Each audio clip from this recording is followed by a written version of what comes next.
Assalamualaikum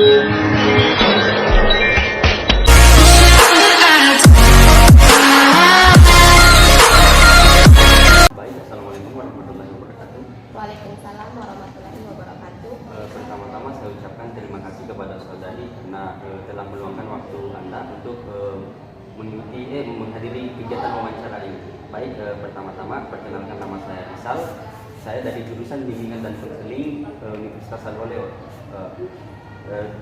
Tujuan saya mewawancarai Anda ini untuk mengumpulkan salah satu tugas dari mata kuliah saya, yaitu mata kuliah lintas budaya. Mungkin sebelum kita lanjut bisa Anda perkenalkan terlebih dahulu nama, umur, suku. Perkenalkan, nama saya Ria Andini, umur saya 21 tahun, suku saya itu suku Bugis. Baik, setelah itu untuk selanjutnya, apakah memang Anda setuju untuk saya wawancarai?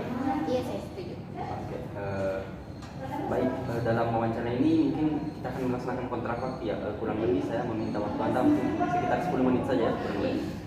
Oke, langsung kita masuk ke pertanyaan saja. Bagaimana pandangan Anda mengenai kebiasaan yang ada pada suku Anda? Kebiasaan yang ada pada suku Anda? Kebiasaan di suku saya itu, suku Bugis, itu banyak sekali kebiasaannya. Yang pertama itu, kalau kita di suku Bugis, kalau misalnya, tapi nggak apa-apa, saya tidak bicara apa. Kalau misalnya kita di suku Bugis itu, kalau misalnya mau masuk hari Lebaran, misalnya mau masuk hari Lebaran atau awal puasa, biasanya kita itu ada yang namanya itu baca-baca. Iya, baca-baca itu. Dia itu sebelum puasa, masuk puasa pertama sama sebelum Lebaran atau malam takbirannya, pasti baca-baca. Tapi keluarga saya, yang kan saya di keluarga saya itu tidak terapkan lagi seperti itu, baca-baca begitu. Sudah diterapkan. Iya, tapi sudah. Pada orang-orang suku Bugis yang lain masih Iya. ada yang Kalau dari kayak teman-teman saya itu kan banyak juga yang suku Bugis, mereka itu masih kental sekali bahasanya, masih baca-baca gitu. Saya tergolong bilang yang tidak terlalu kental nih, tapi Bugis asli. Tapi bapak saya tidak begitu lagi, mamaku juga tidak terapkan lagi itu baca-baca. Kecuali kalau saya pulang di kampungnya bapakku, di situ kakekku udah baca-baca ya. Tapi kalau di rumahku tidak diterapkan itu. Terus ada juga itu biasa-kebiasaannya kita di suku Bugis, kalau mau pindah rumah, kan rata-rata orang Bugis itu rumahnya itu rumah panggung. Jadi kalau kayak mau pindah rumah itu pasti sama-sama semua angkat rumah untuk pindah ke lokasi berikutnya. satu desa begitu. Iya, satu desa begitu sama-sama semua. Laki-lakinya angkat itu rumah kasih pindah di mana tempat yang mau pergi. Terus banyak sih kebiasaan kita di suku Bugis. Kalau misalnya kayak ada pernikahan juga gitu, itu banyak sekali kebiasaannya. Dan kalau untuk pernikahan belum bisa saya jelaskan terlalu detail karena saudara-saudaraku belum ada yang menikah. Saya juga belum. Tapi mungkin ada yang dipahami begitu, ada yang tahu mengenai kebiasaan pada pernikahan itu. Kalau Apa yang dilakukan? kalau kebiasaannya itu, kalau pernah saya dengar cerita temanku, kan kakaknya dia tinggal di kami. Yang pertama itu ada yang dibilang memanu-manu. Memanu-manu itu? Kayak datang keluarganya laki-laki. Kalau saya salah dengar, itu laki-lakinya Ji yang datang. Tanyakan, bilang, apa tujuannya begitu datang? Sama kayak melamar. Begitu tak? Kalau saya di internasional saya bilang melamar. Udah datang begitu ke keluarganya perempuan dan minta persetujuannya, bilang mau melamar anaknya, begitu mau menikahi anaknya ini apa tak? Dan setelahnya itu ada saya lupa apa namanya, tapi dia bilang temanku di situ. Tradisi berikutnya itu setelah itu manu-manu itu laki-laki datang. Ini laki-laki tidak datang lagi sama pihak orang tuanya, orang tua dari laki-laki tak? Untuk tanya-tanya begitu, bilang tujuannya anaknya begini, intinya ada temannya anaknya gitu. Terus setelah itu tahap berikutnya itu kayak ini cowok dia datang tapi bukan sama orang tuanya, sama pihak keluarganya yang lain, tapi bukan orang tuanya laki-laki. Dia datang untuk tanya yang namanya uang panai. Uang panai ini kita di Bugis kan itu sensitif kalau misalnya orang tua yang datang karena tidak enakan tak? Jadi harus pihak keluarga lain yang datang. Jadi saya mewakili orang tuanya saja. Karena itu kan perempuan yang ditanya berapa maunya, takutnya kalau orang tuanya datang nanti tersinggung, kalau misalnya tidak sanggup toh gitu. Jadi kita pihak keluarganya datang tanya berapa yang diminta begitu lah keluarga. Nah setelah nanti itu kesepakatan bersama padanya sekian, berikutnya itu datang lagi mau itu laki-laki sama keluarga sama bapaknya nih dengan orang tuanya kan datang nggak mau itu uang uang pandainya kita. Yang kesepakatan yang sama. Nah, kesepakatan yang sebelumnya sama pihak keluarga lainnya tak datang akan kita uang. Setelah itu nih uang dalam itu kan hari pernikahannya kapan udah mau begitu. Tapi itu ke apa? Untuk uang pandai memang kesepakatan bersama atau ada lagi kayak orang lain begitu yang Oh kalau uang pandai itu sebenarnya tergantung keluarga perempuan ya berapa dah mau, bukan bilang kesepakatan laki-laki, enggak, kesepakatan perempuan, tapi diminta juga kesepakatan bersama. Kita itu Pak, ini pihak keluarga dapat patok sekian, ini keluarga laki-laki bisa atau tidak.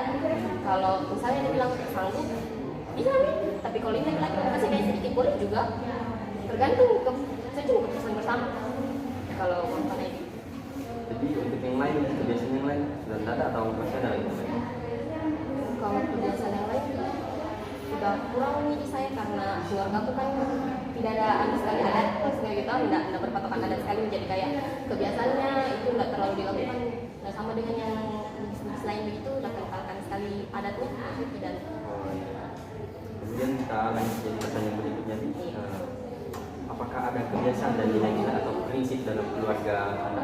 Oh, kalau nilai-nilai yang ditanamkan keluarga aku yang pertama itu paling utama, keluarga aku udah selalu tekankan sopan santun. Dimanapun saya berada, sopan santun harus diinginkan. Karena keluarga aku paling tidak suka kalau misalnya ada orang yang kurang sopan. Kalau kita dibudiskan, kita diajarkan untuk menolak sana tahu suku lain bagaimana. Kita itu diajarkan tidak, pokoknya itu nggak boleh kasar sama orang tua, nggak boleh bilang iyo ke orang tua, harus pakai iye. Terus kita juga nggak boleh kurang ajar sekali gitu. Kalau misalnya kayak ada tamu atau apa begitu, harus kita. Tapi intinya tuh begini, kalau misalnya ada orang yang duduk, orang tua yang duduk toh, baru kita mulai depannya. Kalau kita nggak tahu itu kurang ajar sebenarnya. Jadi harus tabi-tabi begitu. Masih dilakukan sampai sekarang? Masih dilakukan kalau di keluarga masih karena sama nilai sopan santun itu jadi harus dilakukan. Kalau misal ada salah satu dari anggota keluarganya kalian, ada sanksi dari orang tua atau apa?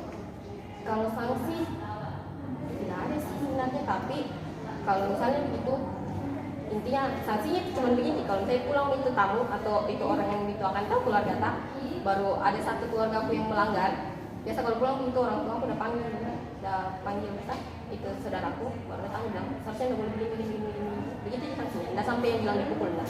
Ya, ya. Pertanyaan selanjutnya untuk identitas jenis kelamin Anda mungkin bisa dipaparkan? Iya, kalau di saya sendiri kan perempuan ya, Iya. perempuan tulen, enggak akan transgender. Kalau di sukuku begitu, kalau bagaimana derajat perempuan di sukuku? Nah, kalau derajatnya perempuan di sukuku itu, perempuan suku Bugis itu dijunjung tinggi sekali harga diri. Karena ada dengar juga pernah ceritanya sama aku, baru kita dengar filosofinya begitu, kenapa kita dijunjung tinggi sekali di suku Bugis perempuan, karena dulu katanya ada orang Belanda, kolonial Belanda datang ke tanah Bugis dengan sesuka hatinya dan nikahi perempuan Bugis. Setelah itu udah tinggalkan tak, begitu seterusnya sampai ini orang tuanya suku Bugis berpikir, ini anakku sudah tidak ada sekali harga dirinya sebagai perempuan, bagaimana caranya supaya ini perempuan suku Bugis dihargai sama orang lain. Makanya itu kenapa nih ada orang yang selalu berpikir kenapa itu pandainya orang perempuan cewek Bugis tinggi, karena itu sebabnya, filosofinya juga begini. Itu orang tua suku Bugis caranya dah kasih tinggi harga dirinya yang perempuan, anak-anak perempuannya tak di suku Bugis itu dengan dah kasihnya uang pandainya tak, supaya ini laki-laki lain dan tidak berpikir dan tidak ada pikiran yang bilang oh ibu perempuan gampang menikah begitu. Ini salah satu tantangan juga untuk laki-laki sebenarnya, untuk nikahi perempuan suku Bugis toh, karena sengaja dikasih tinggi begitu supaya kita perempuan di suku Bugis itu dihargai. Terus untuk panahnya apakah ada kasta sehingga bisa lebih meninggikan lagi uang panah itu?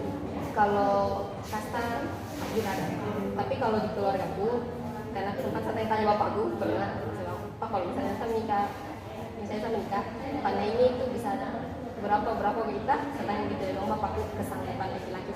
Sebenarnya tergantung dari orang tuanya masing-masing. Kalau orang tua aku tidak patok begitu, tapi sebenarnya jangan buat orang atau mesti hargai.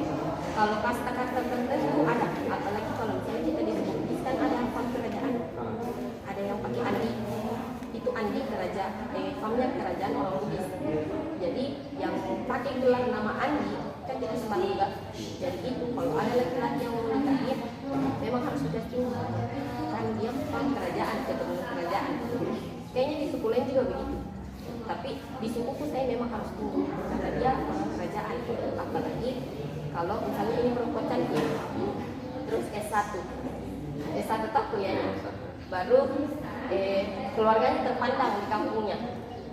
Belum lagi kalau ini perempuan misalnya sudah naik haji. Jadi itu tuh harus dikasih tinggi pandainya memang, karena kalau tidak dikasih tinggi pandainya orang-orang di sekitar pasti akan bertanya kenapa pandainya sedikit. Nah ini anak S1 cantik keturunan raja toh haji juga, tapi kenapa pandainya sedikit? Karena jujur di suku saya, di suku Bugis gengsi itu tinggi. Oh, artinya begini ya, kalau memang dia S1 terus cantik, haji sama Andi, terus kalau misalnya pandainya sedikit berarti akan dipandang rendah Iya, sama orang. iya, begitu di suku saya akan dipandang rendah karena memang gengsinya kita tinggi di suku Bugis, tidak tinggi sekali memang gengsinya. Dan sudah tanya juga bapakku dan om bapakku, iya memang gengsi memang kita tinggi sekali. Jadi susah kita memang karena gengsi memang tinggi kan. Jadi harusnya dikasih naik karena kalau misalnya ada orang yang menikah keluarga tak pasti yang paling pertama ditanya siapa laki-lakinya, terus yang kedua berapa wapannya. Makanya kenapa harus tinggi, makanya kenapa banyak perempuan bukan yang belum menikah kan, tapi maksudnya takut begitu cowoknya naik karena takut begitu berapa yang diminta. Itu yang orang pikir pertama kali karena kita itu sudah terkenal cewek Bugis ini mahal, sudah terkenal begitu. Sudah ada kan? Terus pertanyaan selanjutnya, apakah ada pengalaman traumatis yang pernah Anda alami mungkin semasa itu? Kalau pengalaman traumatis dalam suku tidak ada sih sebenarnya. Dalam dinasti? Kalau trauma sampai sekarang enggak ada, tapi sebenarnya kalau pengalaman traumatis tidak ada. Terus menurut saudari sendiri karakteristik fisik yang unik itu seperti apa? Kalau karakter fisik yang unik dalam sukuku, Menurut Anda? menurutku nggak bisa sapatot bagaimana sih karena menurut saya semua orang itu cantik. Masalahnya padahal pandangan orang tertentu begitu, jadi nggak bisa bilang sapatot yang unik itu begini nggak bisa karena semua perempuan itu sama derajatnya, semua cantik, laki-laki juga begitu semuanya sama. Terus kalau menurut Anda ada karakteristik fisik yang unik di suku Anda seperti apa? Misalkan di siapa tahu ada yang hitam manis kah? Kalau di sukuku sendiri itu tergantung kan kita suku Bugis juga terbagi-bagi. Ada yang Bugis Bone, ada yang Bugis Sopeng, Sinjaya, apa segala macam, Sidrap, Makassar, beda-beda semua toh. Kalau di saya Bugis Sopeng sendiri di sukuku itu di Bugis Sopeng di kampungnya bapakku jarang ada orang yang bilang kulitnya putih betul, putih susu begitu. Jarang, rata-rata kita hitam manis begitu. Terus kalau misalnya kayak orang Bone begitu kan, suku Bone ini itu banyak yang putih juga, putih. Terus suku Bone dia itu keunikannya kalau udah bicara itu pasti mendayu-dayu. Ya. Kalau kita di suku Bugis Sopeng terkenal suaranya keras memang. Baru kayak nada bicara kita bisa lembut, agak kasar sedikit. Tapi bukan bilang artian kata-kata kasar, enggak. Cuma nada memang keras, baru kayak seakan-akan kita bentak orang kalau kita bicara. Tapi kalau di suku Bone dia tidak. Makanya kenapa pertama kali saya ketemu teman-temanku yang suku Bone itu kan saya tahu bilang itu suku Bone lemah lembut atau gitu. Saya bicara pakai intonasi memang yang biasa tak di rumah yang saya kasih kata suara bukan dia. Itu teman udah kaget, kenapa kok bentak pas bang? Saya nggak bentak kok, maksudnya bicara biasa aja gitu kan. Tapi menurut mereka saya bentak. Setelah itu tuh saya bilang, kayaknya memang udah tidak terbiasa. Akhirnya waktu saya pulang ibu, katanya bapakku, Pak memang begitu kak? Dengan bapak, iya memang kalau suku Bugis ini mendayu-dayu, lemah lembut.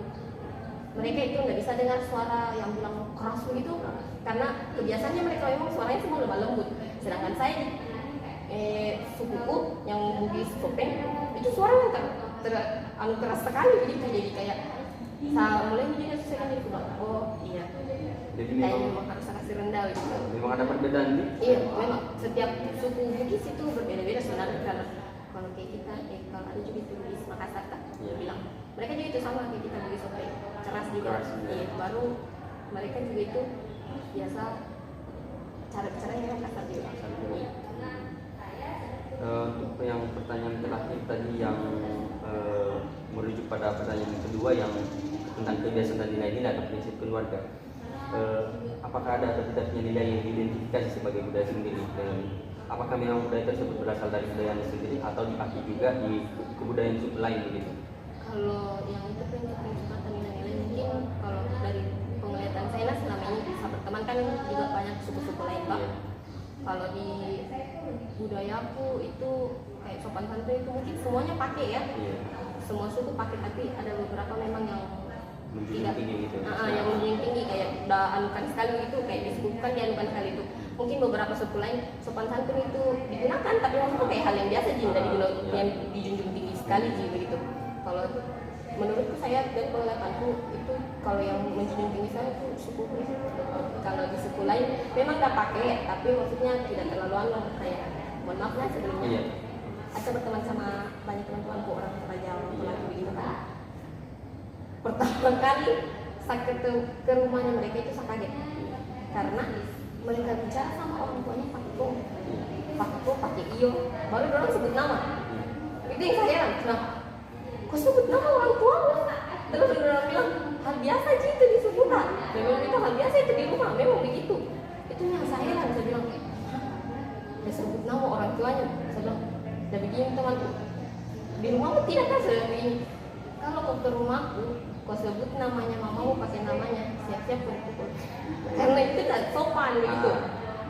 Itu saja pernah tidak sengaja saya bicara pakai iyo ke mamaku. Mamaku bilang, apa? Iyo? Di situ selalu bilang, oh iya, selalu begitu kan. Saya berpikir tuh, ya teman-teman biasa aja begitu. Maksudnya itu yang saya kagetkan sebenarnya. Karena kan jujur tempatku tinggal memang daerah yang banyak orang Kristen. Daerah orang Tatar memang tempat tinggalku di kampung. Iya. Jadi setiap kan saya suka pergi ke rumahnya biasa juga main-main begitu, baca kelompok besok sekolah. Setiap saya ke sana, kadang dia bicara udah pakai iyo, udah pakai kok semua semuanya sudah. Udah dimarahin kayak itu begitu maksudnya. Tuh bicara begitu enggak sopan dari orang tuh. Enggak, karena memang orang kayak begitu kebiasaannya. Di situ saya belajar, oh iya, enggak semua suku dan pakai dengan apa yang saya pakai juga. Enggak semua suku dan terapkan sopan santun yang sama dengan Bugis.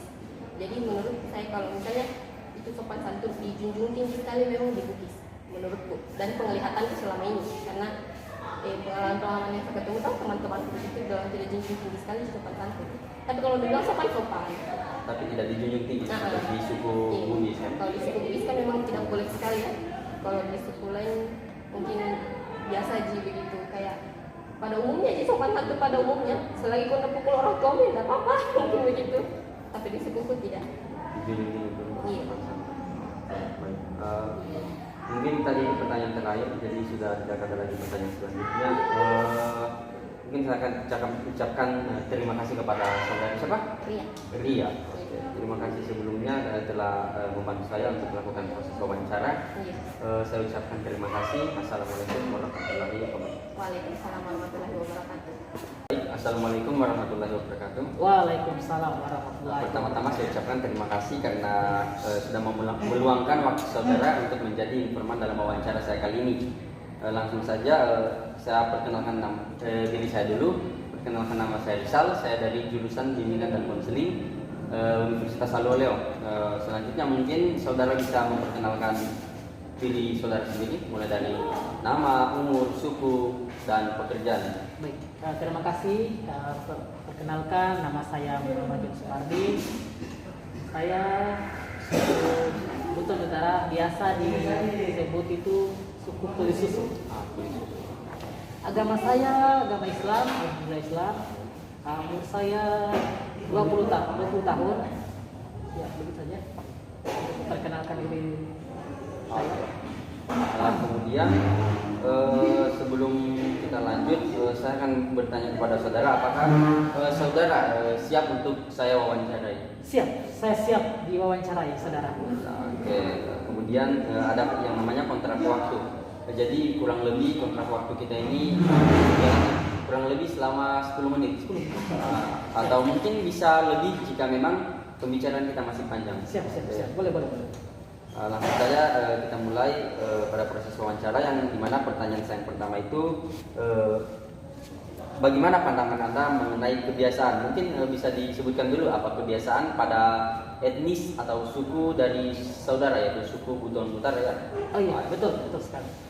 Baik, kalau untuk kebiasaan dari suku Buton Utara itu mulai dari keagamaan dulu nih. Iya, boleh. Keagamaan dulu. Setiap sebelum Lebaran atau Lebaran Idul Fitri atau Idul Adha, sebelum memasuki Lebaran Idul Fitri dan Idul Adha, kita itu melakukan seperti tradisi baca-baca. Kalau orang lain, suku lain tuh biasanya baca-baca. Kalau kita disebutnya harwa. Itu di dalam suatu mapan diisikan nasi, pisang goreng, cucur, terus makanan-makanan ringan yang lainnya. Kebiasaan lainnya itu kalau pernikahan itu mungkin sama dengan suku-suku lain itu, seperti ada juga malam pacarnya. Kan biasanya di pelaki itu bagaimana itu? Kalau di suku saya malam pacar kurang tahu juga saya. Kurang tahu juga sebenarnya. Itu malam pacar itu satu malam lah, satu malam, besoknya langsung akad. Kebiasaan lain itu sebelum Idul Fitri juga ada diadakan tarian. Tarian apa? Kalau saya tidak salah itu tarian lense dan kompanya. Maksudnya tarian ini diadakan Itu sebelum saya sudah Lebaran untuk syukuran begitu. Oh, syukuran. Iya.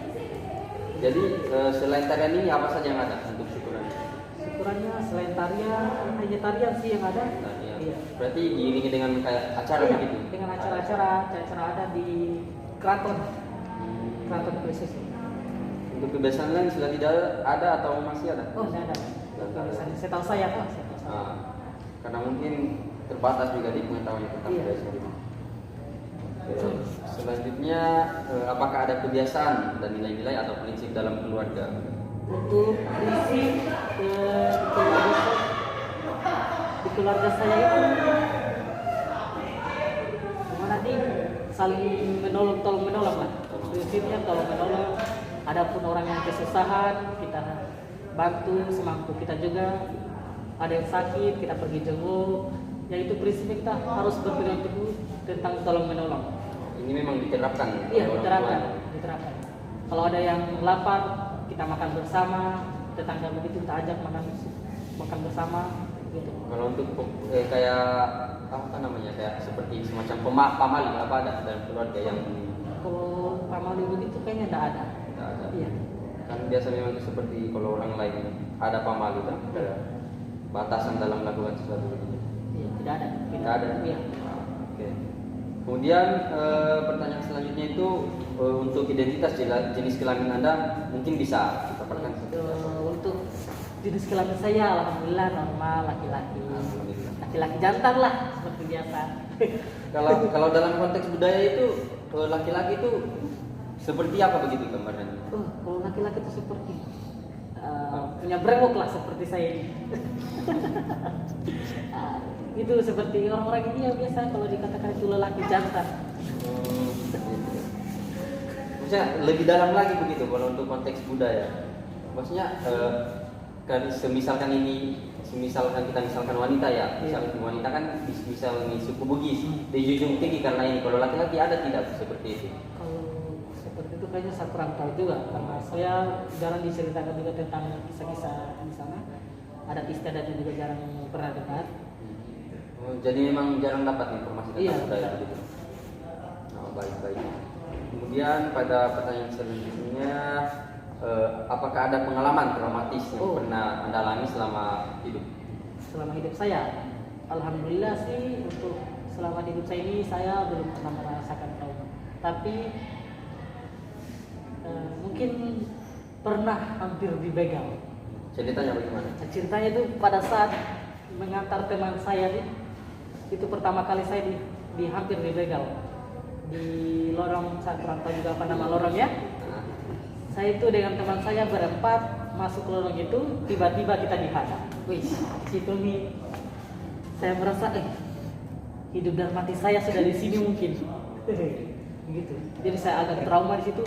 Untungan kita bisa bebas dari yang penodong itu, dan ada yang menolong kita, yaitu dari kakaknya, dan kakak dari teman saya sendiri. temannya. Iya. Jadi Tengah malam itu jam 1, hampir kita ditodong, hampir dibunuh lah. Yang intinya hampir kita mati di situ. termasuk pengalaman traumatis. Iya, ini kan? trauma sekali saya di situ. Seumur hidup itu baru merasakan. Sampai sekarang masih mau pergi? Oh, alhamdulillah tidak. Iya. Saya sudah trauma sekali di situ, Trauma, si lorong itu. Kemudian pertanyaan selanjutnya itu, menurut Anda karakteristik fisik yang unik itu seperti apa? Baik dalam menurut Anda sendiri atau konteks budaya, misalkan misal suku saya atau lagi kan karakteristik yang fisik yang unik itu lagi seperti kulit putih. Iya. Bisa dijelaskan coba? Kalau kita itu di sepengetahuan saya itu suku Buton itu kita kan masih dari suku Buton. Iya. Walaupun beda etnis lah begitu. Kita itu masuk dalam, kalau untuk kulit sawo matang begitulah. Kita manis lah. Hitam manis. Iya. Kalau menurut saya sih seperti saya lah contohnya. Adapun untuk suara, karakteristik untuk suara itu lemah lembut, tapi ada juga yang keras, itu di bagian pesisir. Kita yang lemah lembut itu bagian perkotaan lah, di tengah-tengah, tidak dekat pesisir. Terbagi lagi. Iya. Dan kita itu saling bergotong royong lah, untuk karakteristik kita itu saling bergotong royong. Tadi yang dimaksudkan beda etnis maksudnya bagaimana? Banyak lagi kan misal saudara di suku Buton Utara banyak lagi cabang yang lain gitu? Iya, karena banyak. Ada Buton Wakatobi, Buton Utara, Buton Selatan, itu beda-beda itu. Berbedanya apa saja itu? Kalau itu saya kurang tahu. Oh, kurang Tapi tahu. mungkin kalau dari suku kami Buton Utara, perbedaannya itu dari bahasanya agak beda sedikit lah, sedikit saja. Sedikit saja Iya, tapi ada istiadatnya hampir sama. sama. Hampir sama. Kita masih berpatokan di suku, masih bau-bau, masih berpatokan di sana. Maksudnya kenapa bisa berpatokan di? Karena kita masih dari Buton, walaupun beda bahasa. Jadi sedikit. maksudnya ini di bau-bau ini kayak Tempat kerajaannya di situ lah. Oh, jadi jadi- kita pecahan-pecahan. pecahannya. Jadi ini maksudnya kayak utamanya di situ. Iya, utamanya di situ Buton namanya. Kerajaannya begitu. Baik, langsung saja mungkin di pertanyaan terakhir. Pada pertanyaan nomor 2 tadi yang mengenai nilai-nilai atau prinsip dalam keluarga. Apakah memang budaya tersebut yang Anda sebutkan yang saling tolong menolong itu Iya. Berasal dari budaya Anda sendiri atau biasa dipakai juga pada kebudayaan etnis yang lain gitu? Kalau dari kami keluarga itu memang sih, walaupun tidak mengikuti dari budaya, kita kan kita ikut juga budaya, seperti saling tolong menolong, kan budaya lain juga saling tolong menolong. Terus begitu sih yang ada. Cuma Iya, saling tolong menolong saja yang saya tahu. maksudnya kalau Kalau ada yang apakah kesusahan, dipakai juga begitu pada kebudayaan lain? Menurut Anda? Saya kurang tahu juga kalau itu. Oh. Menurut saya ada juga dipakai. Ya, berarti memang ini konteksnya tidak berasal dari budaya sendiri begitu. Iya. Anda yakin bahwa NKRI lah. Anda yakin bahwa orang lain juga pastilah Iya, menggunakan kata iya. umum, no? Secara umum. Ah. Karena saya juga jarang sih diceritakan daerah begitu. Iya. Oke. Mungkin itu saja pertanyaan pada proses wawancara kali ini. Saya ucapkan terima kasih apabila ada salah kata kepada Baik. saudara, mohon jangan tersinggung. Saya ucapkan kembali lagi terima kasih. Assalamualaikum warahmatullahi wabarakatuh. Waalaikumsalam warahmatullahi wabarakatuh. Assalamualaikum warahmatullahi wabarakatuh. Waalaikumsalam warahmatullahi wabarakatuh. Baik, pertama saya ucapkan terima kasih telah meluangkan waktunya untuk mau diwawancarai oleh saya. Jadi wawancara ini saya lakukan untuk memenuhi ujian akhir dari mata kuliah saya, yaitu mata kuliah lintas budaya. Jadi pertama-tama saya akan memperkenalkan diri saya. Dan perkenalkan, nama saya Rizal. Saya dari Jurusan Bimbingan dan Konseling Universitas Alwaleo. Mungkin kembali Anda bisa memperkenalkan diri Anda dari nama, umur, suku, dan pekerjaan. Baik, langsung saja mengenai perkenalkan, nama saya Nadia dari jurusan bimbingan dan konseling juga Fakultas Keguruan dan Ilmu Pendidikan. Nah, di sini saya jadi orang dari suku Muna. Kalau pekerjaan mungkin nggak ada karena masih mahasiswa. Mahasiswa. Baik, selanjutnya saya akan bertanya kepada saudari lagi, apakah memang sudah setuju untuk saya wawancara? Ya, setuju. Oke, baik. Kita akan laksanakan kontrak waktu. Mungkin waktunya saya minta kurang lebih 10 menit atau bisa lebih kalau memang pembicaraan kita masih panjang ya. Langsung saja kita masuk di pertanyaan. Bagi apakah ada kebiasaan begitu pada suku atau etnis Anda, kebiasaan Di suku saya.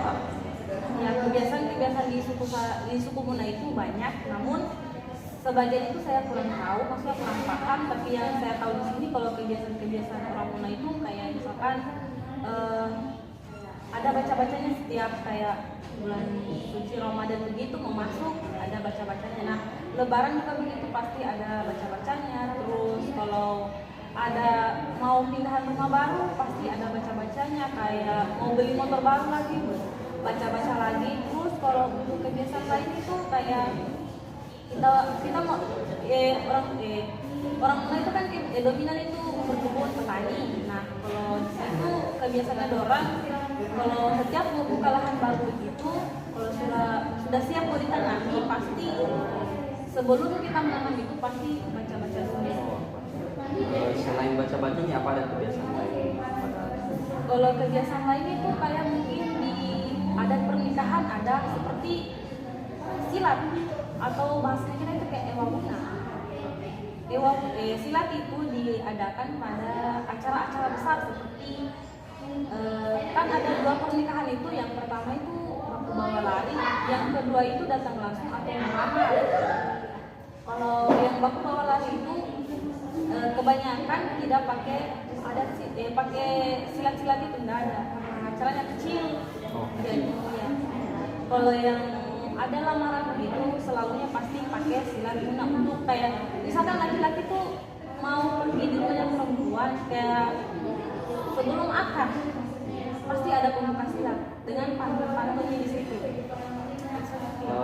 Yang apa tadi yang di bawah lari tadi, yang di bawah lari itu kenapa bisa kecil dia acaranya? Karena kebiasaannya keluarganya ini keluarga dan perempuan tidak mau ada pesta besar karena malu. Untuk kebiasaan yang lain sudah tadi. Kalau kebiasaan lain saya kurang tahu. Terus apakah ada kebiasaan dan nilai-nilai atau prinsip dalam keluarga, prinsip yang ditanamkan di keluarga?